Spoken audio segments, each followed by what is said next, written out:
네, 2024년 4월 2일 무스TV 서준구 대표 무방 시작하겠습니다.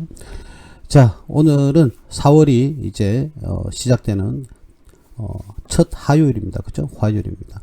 자, 오늘 코스피 시작은요.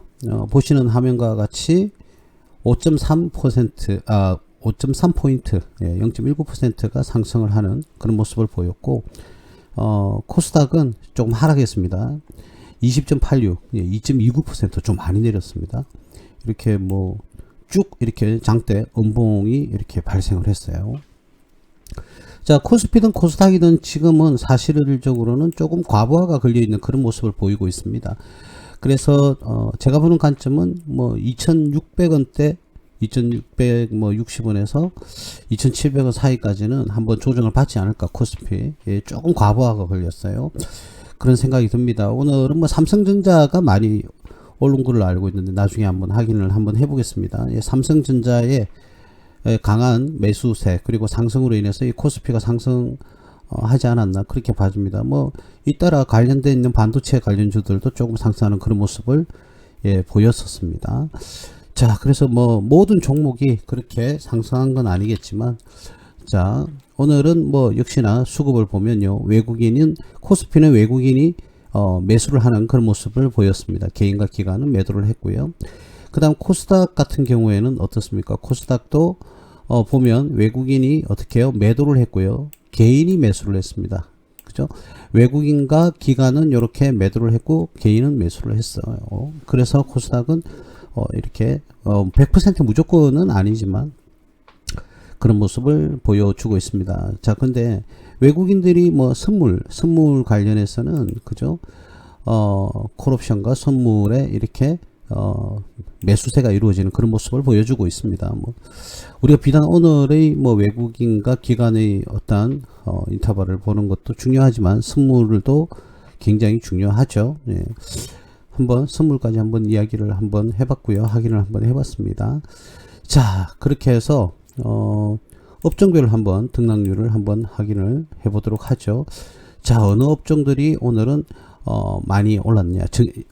역시 삼성전자를 필두로 한 전기전자가 이렇게 상승세를 보여주는 그런 모습을 보였어요. 대형주와 기후변화지수 관련주, 자, 이런 것들이 뭐 올랐고, 전체적으로 제조업은 전반적으로 좀 오르는 그런 모습을 보여줬습니다. 그죠? 네.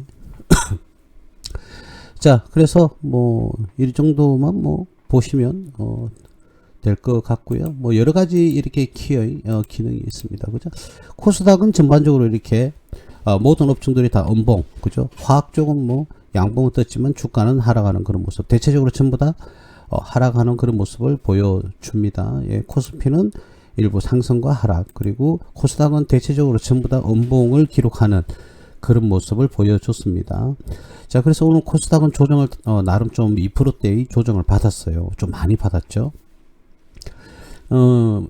지금은요, 뚜렷한 그런 그 시장을 주도하는 그 장세가 조금 탄력은 잃었지만, 아무래도 지금은 뭐 어느 때도 마찬가지겠지만은 삼성전자를 여러분들이 관찰을 잘 하셔야 됩니다. 오늘은 당연히 뭐 8만원대는 다 뚫고 이렇게 올라가는 모습을 보였습니다. 자, 오늘 우리가 중점적으로 지켜볼 것은 무엇이냐면요, 우리 반도체 시리즈를 지금 진행을 하고 있습니다. 그죠? 반도체 시리즈 세 번째 시간인데요. 세 번째 시간. 저번 시간에는 우리 저전력 반도체를 했는데요. 오늘은 전력 반도체를 한번 볼까 합니다. 대표님, 그러면 저전력 반도체하고 반대가 되는 게 뭐 전력 반도체냐 이렇게 얘기하시는 분들이 제법 있는데 그런 개념이 아니거든요. 자, 그래서 이 전력 반도체는 뭐냐면 기본적으로 전력 반도체는 전기차 주행에 필요한 배터리에 많이 사용이 됩니다. 그 관련되어 있는 기술주다 이렇게 보시면 되겠습니다. 자, 그런데 이 전력 반도체는 뭐 차세대, 지금 현재 이 전력 반도체가 아니라 차세대 전력 반도체는요, 가장 중요한 게 실리콘의 단점을 보완한다. 보완해서 전기차에 사용되는 그런 SiC, 실리콘 카바이드라고 합니다. SiC. 이 실리콘 카바이드 소재와 가전 제품에 쓰는 저전압, 전력이 아니라 전압요. 저전압에서는 쥐라갈륨 GAN이라고 그랬죠. 이 쥐라갈륨 소재로 부품을 이렇게 양산을 하게 됩니다. 전력 반도체는 차세대 전력 반도체입니다. 그래서 이 두 가지가 좀 구분이 돼야 되거든요. SIC가 있고요, GAN이 있습니다. 좀 적으면서 한번 해볼까요? 제가 이게 SIC가 있고요. 그 다음에 두 번째는요, 뭐 GAN이라는 게 있어요. GAN. 자, 이 전력 반도체는 이 두 가지가 있는데, SIC는 탄화규소라고 그러고요. GAN은 칼륨질 하물이라고. 칼륨 질화물. 그죠? 칼륨 질화물이라고 하는데요. 이 전압이 사용용, 전압 자체가요, 차이가 많이 납니다. SIC 탄화규소 같은 경우에는 최대 1200V, 그리고 GAN 칼륨 질화물 같은 경우에는 최대 600V입니다. 그러니까 아무래도 칼륨 질화물은 저전압이겠죠. 저전압. 그래서 주로 가전제품에 많이 쓰입니다. 자, 그래서 여기 우리가 여기 적혀 있는 SIC와 그죠? SIC와 GAN은 이렇게 전력 반도체는 이 두 가지로 구분이 된다. 근데 SIC는 아무래도 그 자동차, 그죠? 전기차에 사용된다. 이 전압이 고전압이거든요. 그래서 SIC는 제가 조금 전에 1200V라고 그랬고요. 그 다음 GAN 같은 경우에는 지라갈륨 같은 경우에는 저전압에 쓰입니다. 그러니까 가전제품에 주로 많이 이렇게 쓰이는 거죠. 그래서 두 개의 관련돼 있어, 그죠? 두 개와 관련돼 있어 우리가 종목을 일반적으로 전력 반도체라고 이렇게 이야기를 합니다. 근데 SIC 같은 경우는 가격이 많이 비싸요. 예, 비싼 편이고요. 그 다음 GAN 같은 경우에는 가격이 다소 낮은 축에 들어간다. 그리고 SIC는 고전압, GAN은 저전압이다. 자, 이러한 것을 우리는 전력 반도체라고 이야기를 하는데, 자, 그래서 이 전력 반도체 같은 경우에는요, 우리가 중점적으로 봐야 될 것은 두 가지로 나눠서 봐야 된다. SIC와 GAN을 낮추어서 봐야 되는데, 용체가 다르다는 거죠. 그러니까 저전압을 필요로 하는 데는 SIC, 저전압을 필요로 하는 데는 GAN. 이렇게 나누어서 우리가 그 종목에 우리가 분석을 들어가야 된다. 이렇게 말씀을 드릴 수가 있겠습니다. 그래서 우리가 일반적으로 전력 반도체 하면요, 제일 먼저 봐야 될 종목들이 역시 뭐 삼성전자는 뭐 반도체 관련주에서는 무조건 대장입니다. 그죠? 그래서 삼성전자는 우리가 후미에 한번 보기로 하고요. 자, 맨 처음 보셔야 될 그 회사가요, RFHIC입니다. RFHIC. 자, 이 기업 같은 경우에는 주가가 우리가 이 모습을 보니까, 그죠? 예, 이렇게 상승을 꾸준하게 하다가, 그리고 다시금 하락을 꾸준하게 한 그런 모습을 보여서 산의 형태를 보여주고 있죠. 자, 근데 지금쯤에는 과연 뭐 바닥권을 형성을 했느냐, 지금쯤이 이제 하락 파동의 끝자리에 오지 않았느냐, 그렇게 봐지거든요. 이 자리가 거의 뭐 이제는 거의 다 바닥권을 형성하지 않았을까라는 생각이 듭니다. 근데 이 회사 같은 경우에는 이 재무적 안정성을 잘 가지고 있거든요. 그래서 지금 이 기업이 적절한 가격대인가를 한번 확인해 보도록 하겠습니다. 지금 뭐 바닥권을 형성을 하고 있고요. 엉덩이를 들어올리는, 좀 확대를 해볼까요? 자, 이 부분 하고요. 자, 이 부분하고 비교했을 때 엉덩이를 들어올리는, 예, 그런 모습을 보여주고 있죠. 물론 향후에는 뭐 주가의 모습은 지켜봐야 되겠습니다만, 어쨌든 바닥권을 형성했을 가능성이 좀 높다, 이렇게 볼 수가 있겠고요. 이런 기업이 바닥권을 형성했다라는 것을 확신을 두기 위해서는 물론 100%는 없습니다. 주식 세계에서 100%를 이야기하는 사람은 잘못된 거고 우리가 알 수 없는 거죠.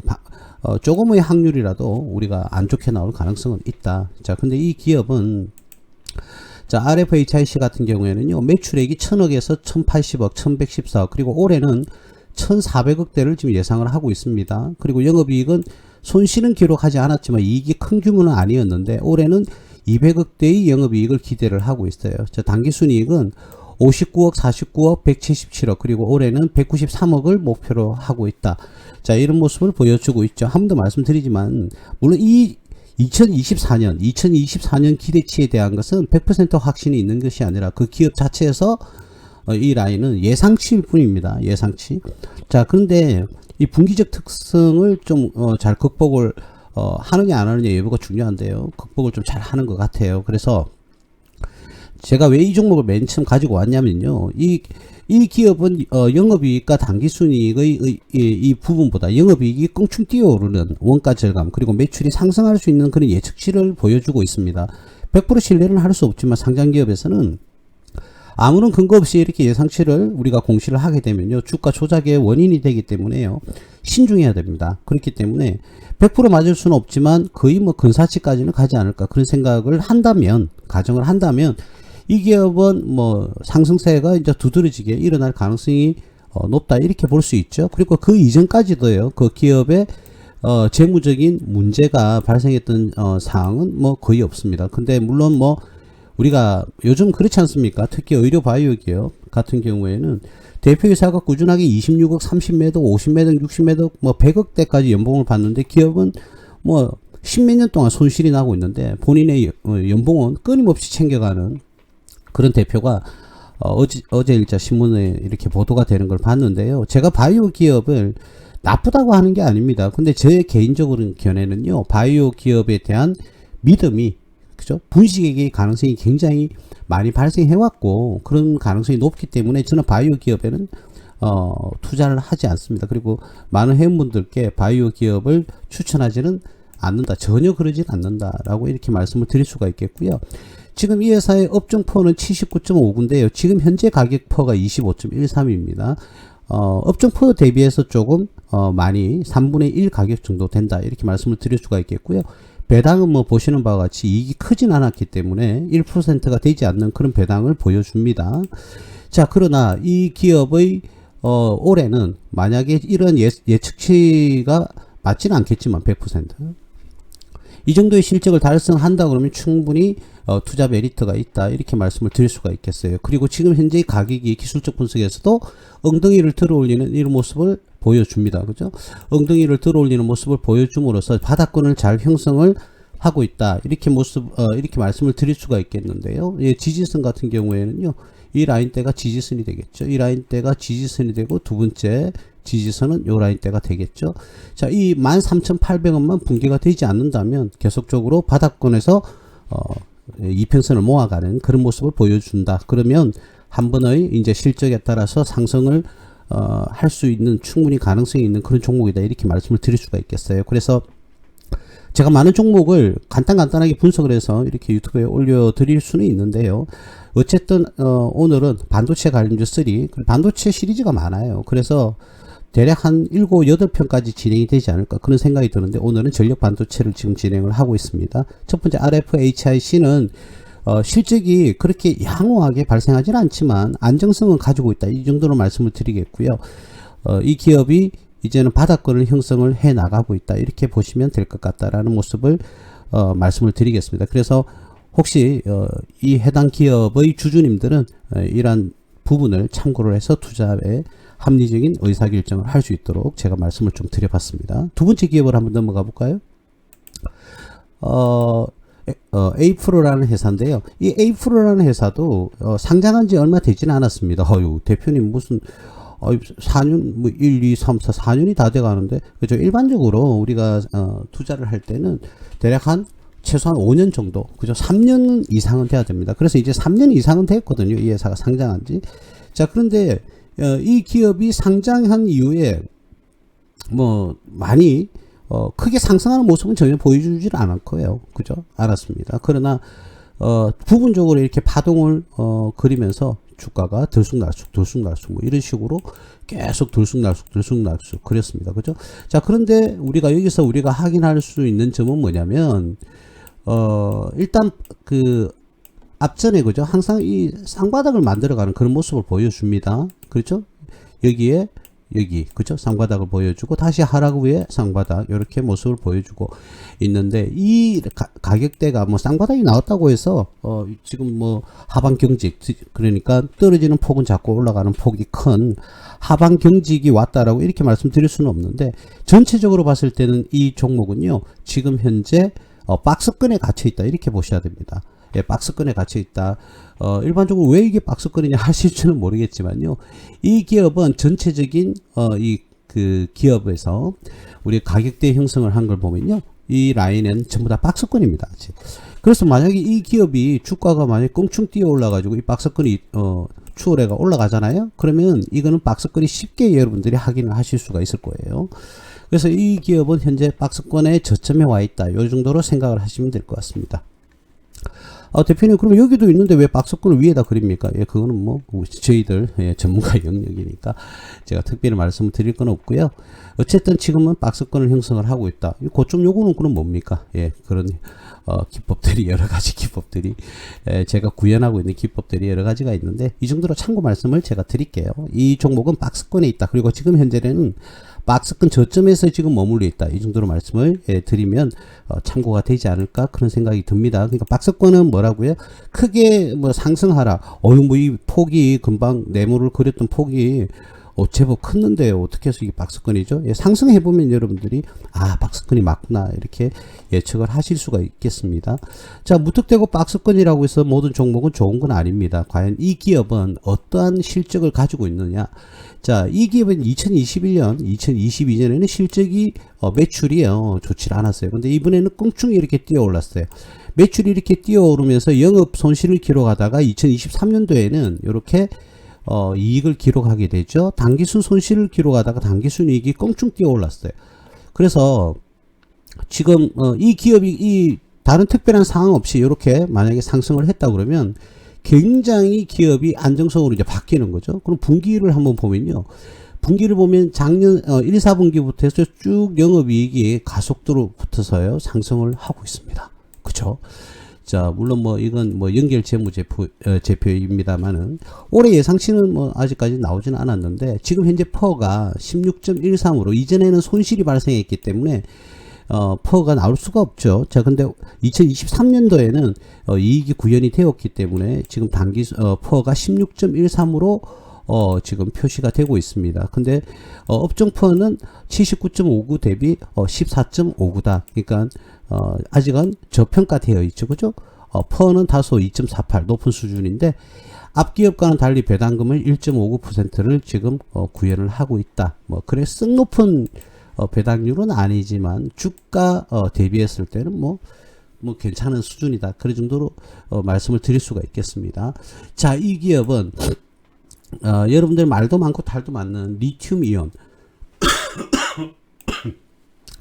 자, 제가 서두에 언급을 했는데 2차 전지 활성화 장비를 생산하는 전문업체다. 현재의 사업 영역에서 응용 범위를 확장해서 차세대 여기 나오죠. GAN 칼륨 지라물입니다. 칼륨 지라물의 전력 반도체 개발 및 사업화를 적극 추진 중이다. 이렇게 나오죠. 예. 이 기업은 관련돼 있는 거죠. 관련돼 있지만 이 기업의 사업부를 확장시키겠다는 거죠. 그러니까 수익성에 따른 사업을 확장시키겠다. 관련 업종에서.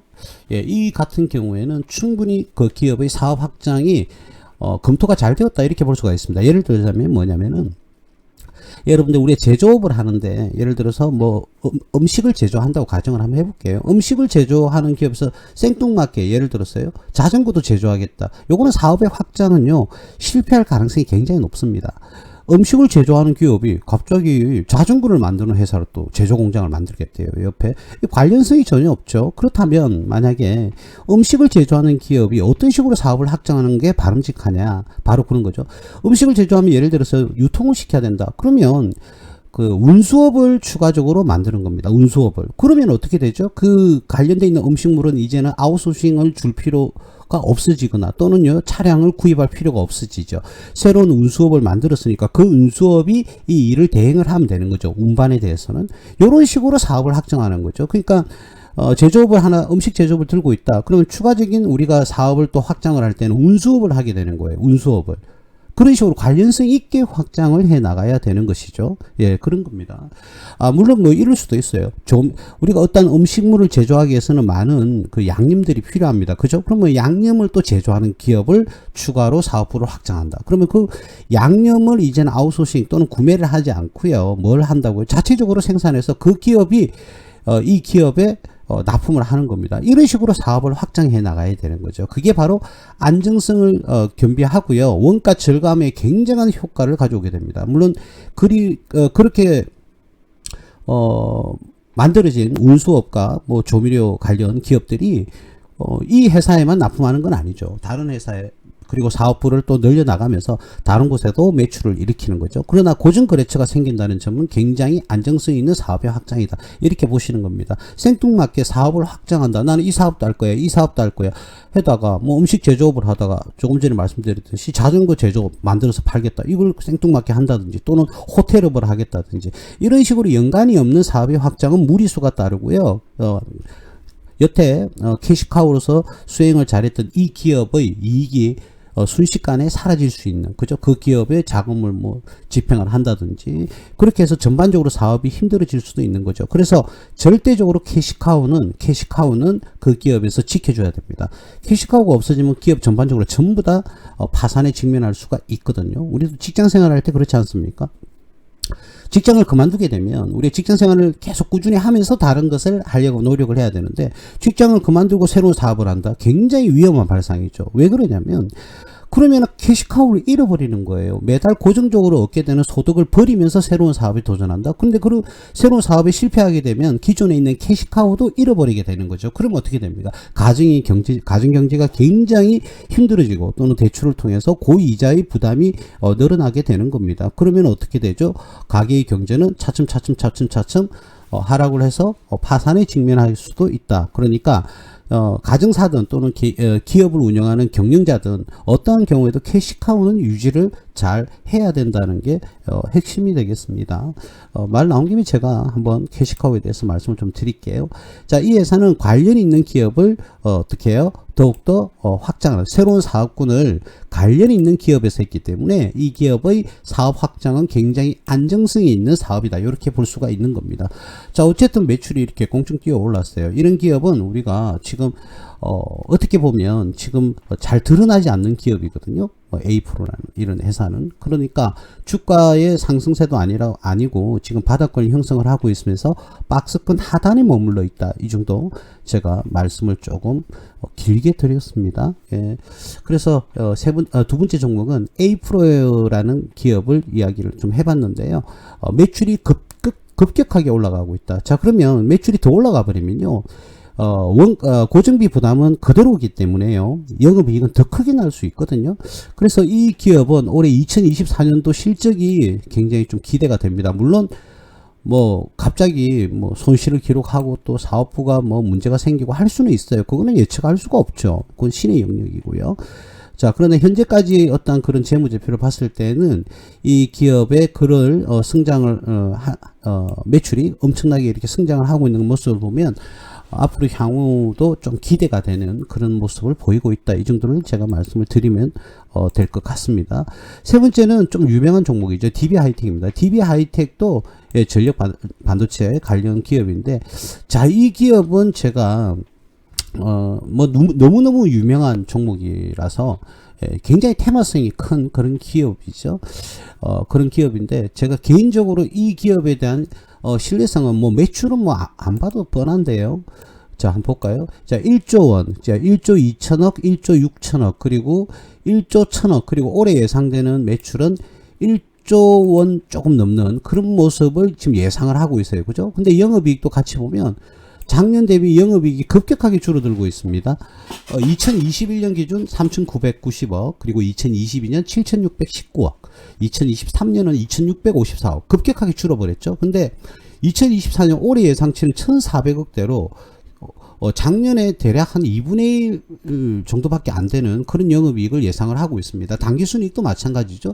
급격하게 이렇게 줄어드는 그런 모습을 예측을 하고 있습니다. 이 기업의 지금 현재의 적정 가격은 얼마냐 딱 봤을 때는요, 잠시만요. 올해 예상되는 주가 수익률은 대략 13.64다. 13.64고 작년은 퍼가 9.87, 재작년은 2.97. 그러니까 엄청 저평가였죠. 작년과 재작년. 근데 2023년, 제가 작년이라는 것은 2023년 기준 작년, 그러니까 2022년과 2021년도에는 실적이 되게 퍼가 주가 수익률이 굉장히 저평가되었는데, 이제는 실적에 대비해서 퍼가 주가 수익률이 좀 올라가는 그런 모습을 지금 보여주고 있어요. 13.64를 예상하고 있습니다. 물론 업종 퍼보다는 살짝 낮습니다. 그죠? 근데 업종 퍼나 올해 예상되는 13.6 정도는 기업의 퍼나 거의 별반이 없어요. 그럼 지금 가격이 거의 적정 가격이라고 봐야 되고, 배당 수익률도 기업 규모 대비해서 배당 수익률은 조금 낮은 수준이기도 합니다. 물론 뭐 이익 금액이 크면 배당 수익률이 낮아도 금액은 크긴 한데, PBR도 1.12 정도 뭐 적절한 지금 현재의 가격을 가지고 있다. 그래서 이 DB하이텍은요, 물론 올해 실적이 어떻게 될지 예상치보다 좋아질지 나빠질지는 알 수는 없지만, 그 제시되어 있는 그 재무제표만 본다 그러면 이 기업은 상승 여력이 없어요. 자, 상승 여력. 근데 여러분들 이 말이 굉장히 그 무서운 말입니다. 우리 하나 배워볼까요? 무슨 말이냐면, 자, 지금 DB하이텍이 이 가격대에 머물러 있단 말이에요. 자, 이 가격대에 머물러 있다. 근데 지금 가격이 일반 업종 퍼의 수익률과 거의 일치합니다. 올해 예상치가. 올해 예상치를 비교를 적용을 해보면 지금 가격이 적정한 가격이라는 거예요. 자, 왜 그러냐? 그 뭐 퍼 기준입니다. 주가 수익률 기준인데. 그렇다면 다르게 해석을 한다 그러면 더 이상의 성장 동력은 이제는 없다고 봐야 되겠죠. 자, 그러면 성장 동력이 없으면 대표님 지금 이 가격에서 그죠? 이 가격에서 그러면 성장력이 없으면 이 가격 이상은 떨어지지 않는다는 소리지 않느냐? 이렇게 반문하시는 분이 계신데요. 그건 굉장히 잘못된 겁니다. 왜냐면, 자, 조금 전에도 말씀드렸어요. 업종 퍼가 14인데, 올해 이 기업 DB하이텍의 연말에 예상되는 퍼가 그대로 적용이 된다 그러면 그 퍼나 업종별 퍼가 똑같단 말이에요. 그러면은 이 가격대가 정상 가격이니까 이 가격대를 유지하지 않느냐, 이렇게 말씀을 하시겠지만 그건 아니에요. 왜 그러냐면, 만약에 이 투자자들이 또는 DB하이텍의 주주님들이 말이죠, 지금 가격이 적정 가격이다. 그러면요, 수익률이 없다는 거예요. 그러면 이 기업을 어떻게 해요? 보유를 하지는 않겠죠. 그래서 매도를 때리고 다른 기업에, 성장 가능성이 높은 기업에 투자를 하지 않겠습니까? 그죠? 그렇다면 어떻게 됩니까? 주가는요, 지금 가격이 적정 가격이라 한다 하더라도 지금 가격에 머무르는 것이 아니라 일종의 일시적인 투매가 일어날 수도 있고요. 그리고 이제 던지고 다른 종목으로 이사를 가는 그런 투자자들이 많이 발생할 수가 있는 거예요. 그렇기 때문에 지금 가격이 적정 가격이다라고 말하는 그런 종목들은 그냥 이 가격은 유지가 될 거니 그냥 들고 가라, 이런 뜻이 아니고요. 지금 가격은 적정 가격이다. 그러면 더 이상 상승할 여력이 부족하다는 뜻이 되잖아요. 그러면 수익률이 없다는 거잖아요. 그러면 수익을 얻기 위해서 우리가 투자 활동을 하는데 수익이 날 가능성이 별로 없다? 그러면 이 종목은 어떻게 됩니까? 버려야 되죠. 버리고 다른 종목으로, 상승 가능성이 높은 그런 기업으로 이사를 간다는 겁니다. 그죠? 그런 식으로 해석을 해야 돼요. 그런데 우리 많은 사람들이 뭐 지금 가격이 적정 가격이면 이제 더 이상 떨어지진 않겠네 해서 계속 들고 가는 그런 잘못된 판단을 하시는 겁니다. 자, 그러나 그러니까 해석은 그렇고요. 이 기업이 모릅니다. 왜 모르냐면, 장중에 연중에 우리 1년 동안 어떻게 해요? 새로운 테마가 불어서 이 기업이 오히려 탄력을 크게 받을 수도 있죠. 말 그대로 아까 그 제시되어 있는 재무제표는요, 예상치일 뿐인 거예요. 예상치일 뿐인데 올라갈 수도 있고 예상치보다 떨어질 수도 있죠. 그거는 우리가 100% 신뢰를 할 수는 없어요. 그쵸? 우리는 신이 아니에요. 그죠? 자, 신이 아니기 때문에 우리는 그걸 100% 맞출 수는 없다. 예상되는 수치보다 더 좋아질 수도 있고 조금은 더 떨어질 수도 있는 겁니다. 그래서 주가의 방향은 오히려 떨어지는 것보다 상승을 할 수도 있는 거고요. 생각보다 더 떨어져서 하락을 할 수도 있는 거예요. 그런데 그거는요, 복불복이잖아요. 반반이잖아요. 그런 식으로 우리가 접근을 할 수는 없고, 그래도 우리가 재무제표를 가지고요, 기업 가치 측면에서 접근을 한다 보면 지금 가격이 어떻게 해요? 적정 가격이다. 자, 그러면 적정 가격이라는 것은 한 번 더 말씀드리지만 상승 가능성, 수익률이 극대화하기에는 조금 무리가 있는 종목이다. 이렇게 판단을 하는 것이고, 그렇다면 그렇게 판단이 된다 그러면 이 종목에서는 투자자들이 이탈할 가능성이 높다. 이렇게 판단이 되는 것이죠. 예, 그렇기 때문에 이 재무제표를 가지고만 분석을 한다 그러면 기술적 분석에서는 뭐 말 그대로 딱 지금 이 가격에서 크게 변동이 일어날 가능성은 드뭅니다. 강한 테마가 불거나 또는 이 기업의 잠재적인 성장 가능성이나 또는 합병 또는 뭐 여러 가지 뭐 플러스 요인이 많죠. 그죠? 예를 들어서 뭐 무상증자를 한다든지 이런 게 그냥 무상증자해서 단가를 좀 떨어뜨려 버리는 게 좋기도 합니다. 예, 그래서 대략 한 3대1로, 그러면 여러분들이 100주를 보유하고 있다면 200주 정도를 더 받겠죠. 그러면 여러분들이 포트에는 300주가 이제 될 겁니다. 그러나 단가는 떨어뜨리죠. 그래서 하방 경직을 유도하는 주주 보호 차원에서 무상증자를 실시하면 대략 한 16,000원대로 떨어지는데 여러분들 수량은 100주에서 300주로 바뀌겠죠. 그러면 여러분들 손실과 이익폭이 그대로입니다. 그대로 유지가 되면서 주가 차트 상에는 하방 경직을 유도할 수가 있다. 예, 그래서 제가 만약 이 기업이 경영주라고 그러면 그 주식 수량이 뭐 몇 주인지를 한번 볼까요?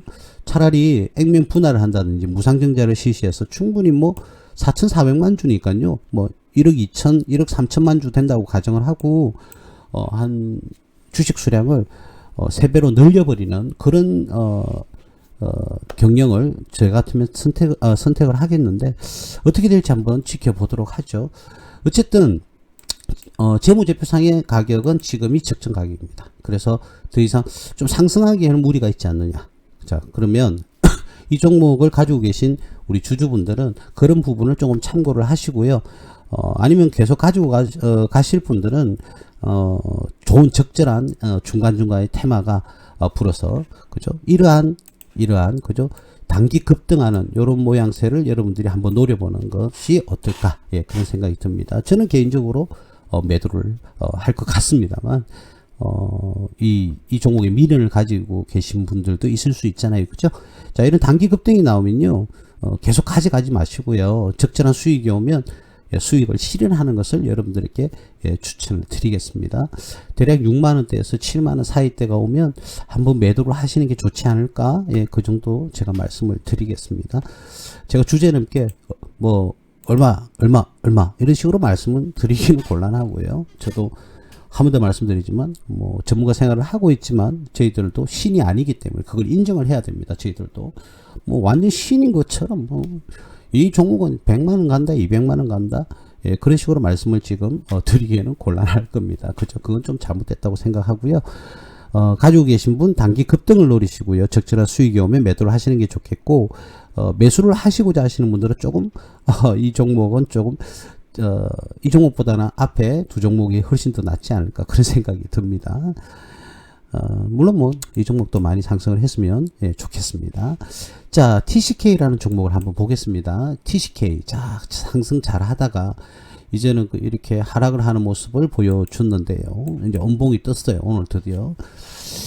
이 종목은 뭐 이 음봉이 하루 이틀은 계속 되지 않을까요? 그렇게 생각이 드는데 오늘은 뭐 실질적으로 우리가 만약에 이 종목에 투자를 했다 그러면 우리 회원분들은 당연히 매도를 하셨을 겁니다. 그죠? 이런 것은 뭐 자유 매도에서도 매도를 하셨을 건데 제가 뭐 그 기법에 대해서 말씀을 드리기는 곤란하고요. 우리 회원님들은 다 알고 계실 겁니다. 당연히 오늘은 매도하는 자리다. 더 큰 욕심을 내지 마시고 적절한 수익에서 오늘은 잘라줘야 되는 그런 모습을 보여주는 그런 차트죠. 자, 어쨌든 뭐 이 정배율로 잘 만들어졌다가 급등을 하는 그런 모습을 보여줬는데 뭐 개인적으로 우리 투자자님들 이 종목 가지고 계신 분, 뭐 여기서 끝나지 말고 그죠? 가지고 계신 분들 뭐 오르는 김에 그죠? 뭐 한 요 정도 올라주죠, 그죠? 그랬으면 좋겠는데, 그래서 여러분들이 경제적인 부분에 있어서 조금 도움이 많이 됐으면 좋겠는데 이 기업의 적정 주가를 한번 보도록 하죠. 그렇게 올라갈 수 있는 건지 재무제표 분석에서 그렇게까지 상승을 할 수 있는 건지 아니면 이제는 음봉탕을 맞고 계속적으로 좀 떨어질 가능성이 높은지 우리 기업의 분석을 한번 보면요. 자, 작년 기준에서는 퍼가 25고요. 퍼가 25고 업종포가 30 정도. 그러니까 5 정도 낮죠. 그럼 한 뭐 20% 정도 조금 더 오를 수 있는 그런 모습인데 문제는 PBR도 3.35고요. 배당 수율은 1%가 안 되는 0.91%를 보여주고 있네요. 자, 중요한 것은 올해 예상치죠. 그죠? 이건 작년 데이터고요. 올해 예상치인데 올해 예상치가 이렇게 이쁘게 나와 있네요. 자, 매출은 2,700, 3,100, 2,200, 2,600억까지 올해는 2,600억을 예상하고 있고요. 영업이익은 작년보다 200억 정도 높은 수준, 당기순이익은 100억 정도 높은 수준, 그리고 퍼는 21 정도가 될 것으로 지금 현재 예상을 하고 있습니다. 자, 이런 실적 EPS 당기순이익이 급격하게 100억 정도 상승하는 그런 원인으로 우리가 EPS가 높아지고요. EPS가 이렇게 높아지죠. 주당 순이익이 높아지고요. 그러면 반대로 퍼는 낮아지니까. 자, 그런데 작년하고요. 보면은 퍼가 크게 변동이 없을 것으로 이렇게 예상이 되고 있습니다. 그죠? 예, 100억대니까 아무래도 기업이 당기순이익률이요 조금 낮기는 낮아요. 3.5% 정도 이렇게 아니죠. 제가 계산을 지금 잘못했네요. 예. 10%가 26이니까 30% 정도입니까? 당기순이익이 30% 정도 예, 이렇게 매출 대비 기록을 하고 있네요.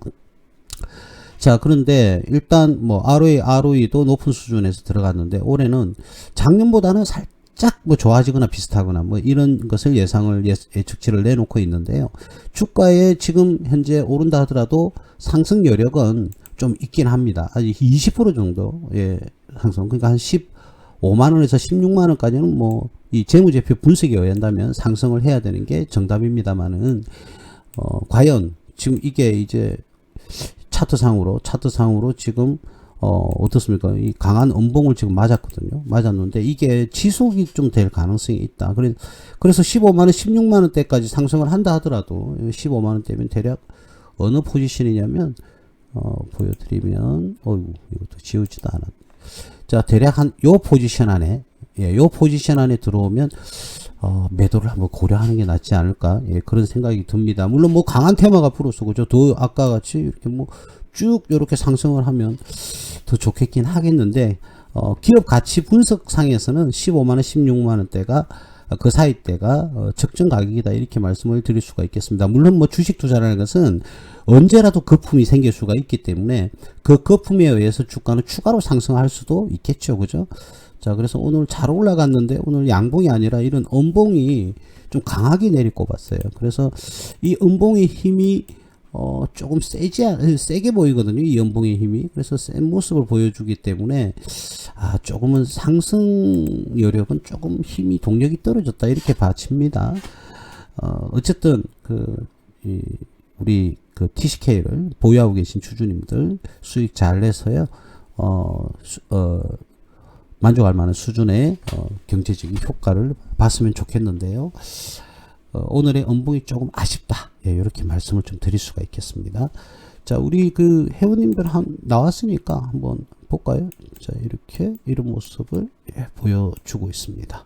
이게 어떤 차트인지 우리 회원님들 다 알고 계시죠? 그죠? 예, 이렇게 해서 우리가 이해를 하실 수가 있을 겁니다. 자, 예, 그래요.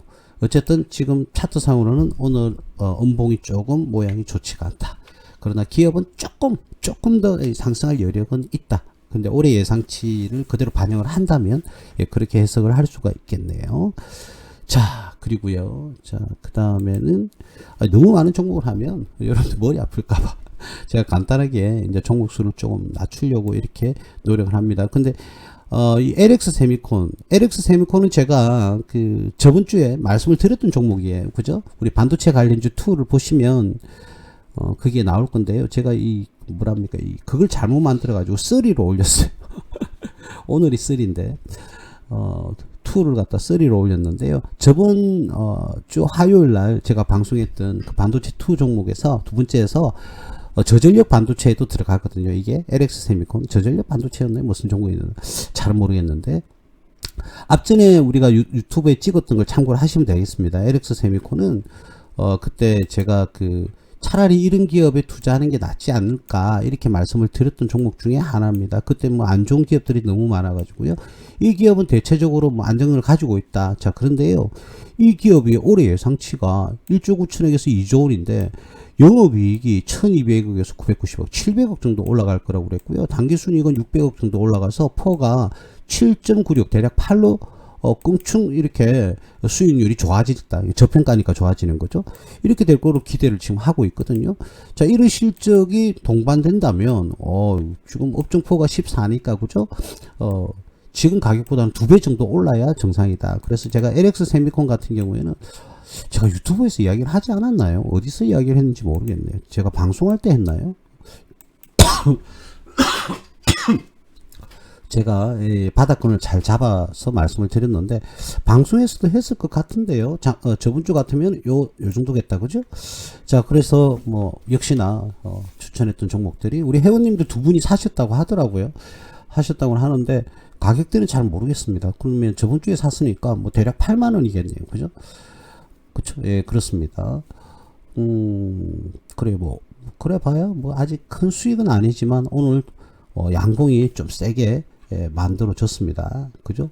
5.69% 정도 상승을 했는데 차라리 우리 앞전에 이야기했던 오늘 말고요. 오늘 말고 반도체 1, 2 제가 방송을 할 때 말씀드렸는데 그때 당시 좀 안 좋은 기업들이 있었는데 차라리 그 기업보다는 이 종목이 훨씬 낫다라고 제가 말씀을 드렸죠. 자, 그리고 뭐 우리가 전반적으로 보는 김에 자, 이 사이의 갭도 지금 있고요.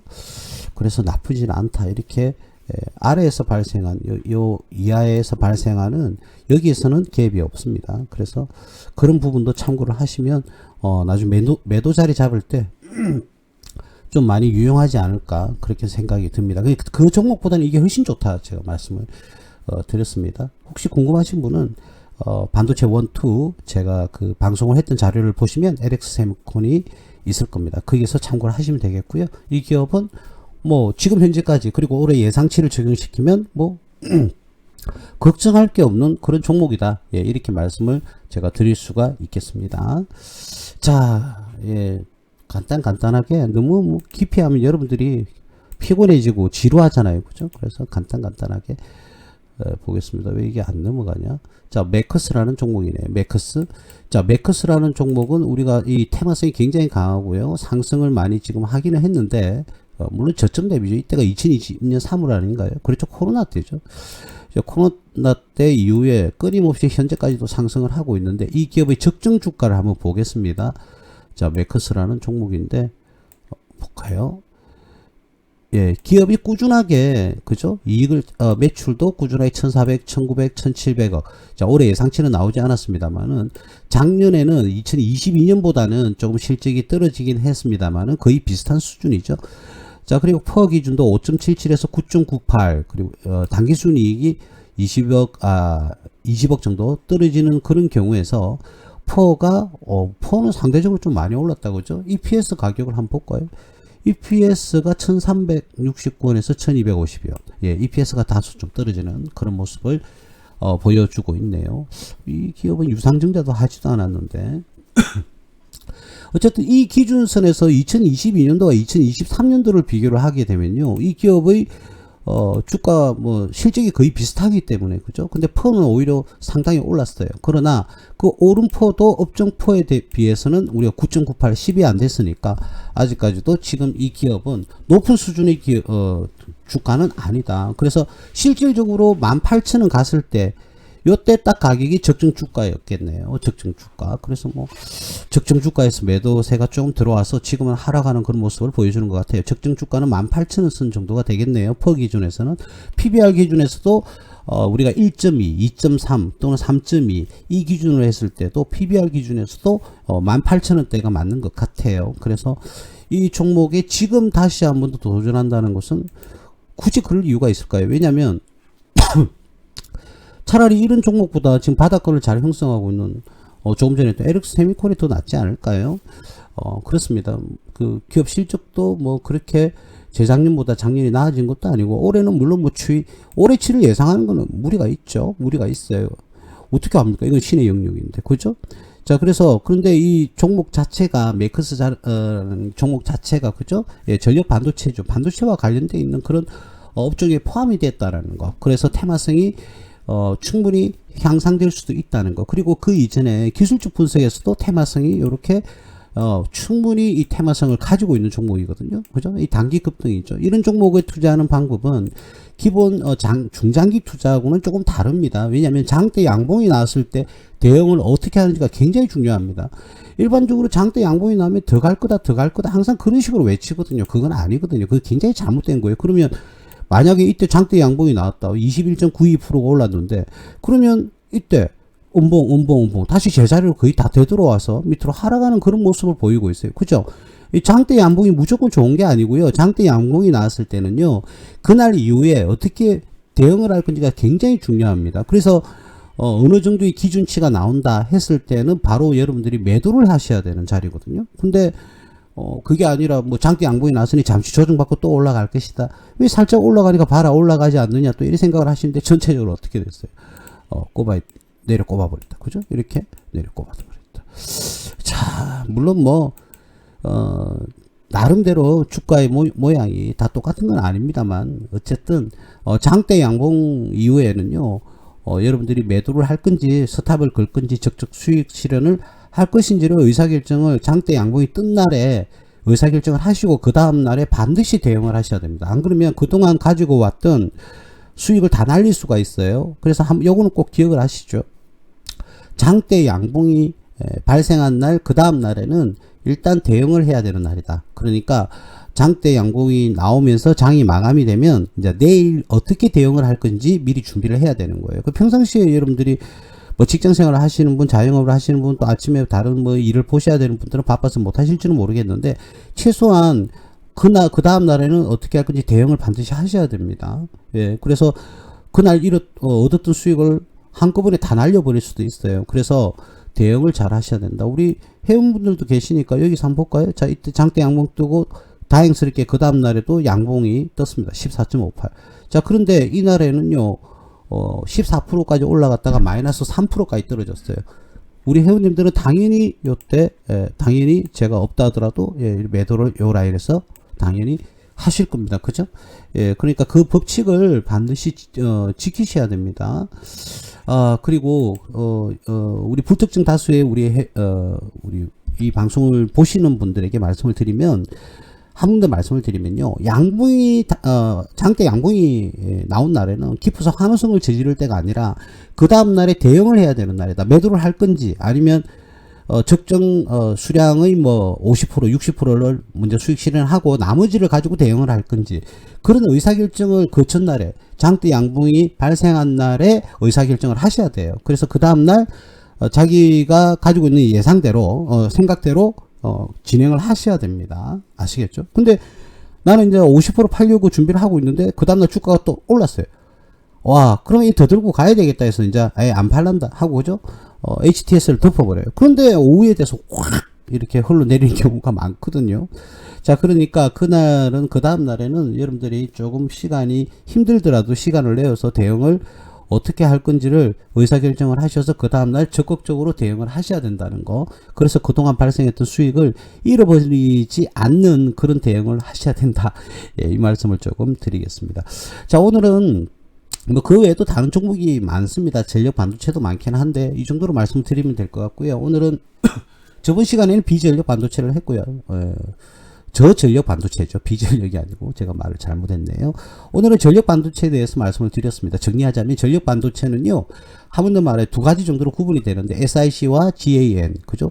SiC는 탄화규소고요. GaN은 칼륨 지라물인데 이 탄화규소는 최대 1200V 정도의 전압이 필요로 합니다. 그리고 칼륨 지라물 같은 경우 최대 600V인데 그 전력이 필요로 하는 그런 제품, 특히 이제 2차전지 배터리죠. 전기차 배터리요. 배터리에는 탄화규소, SiC가 들어가게 되고요. 그 다음, 우리가 일반적으로 쓰는 전자기기 있잖아요. 지금 가정용, 가전제품 같은 거. 그런 경우에는 GaN, 전력이 적게, 그죠? 들어가는 그런, 부분에서 소재로 양산을 한다. 요렇게 부품을 양산한다. 요렇게 생각을 하시면 되겠습니다. 그 두 가지를 우리가 그냥 전력 반도체다. 이렇게 이야기를 합니다. 그래서 탄화규소, SiC 같은 경우는 가격이 좀 비싸고요. GaN, 칼륨 지라물 같은 경우에는 가격이 대체적으로 좀 쌉니다. 그래서 고전압이냐, 아니면 저전압이냐. 예, 결국은 이걸 합쳐서 고전압에 쓰이는 SiC와 저전압에 쓰이는 GaN 이 두 개를 합쳐서 우리가 일반적으로 전력 반도체라고 한다. 예, 이런 식으로 말씀을 하고요. 오늘 방송은 이렇게 마무리하겠습니다. 오늘은 2024년 4월 2일 무스TV 서정구 대표의 무료방송 여기까지 하겠습니다. 예, 감사합니다.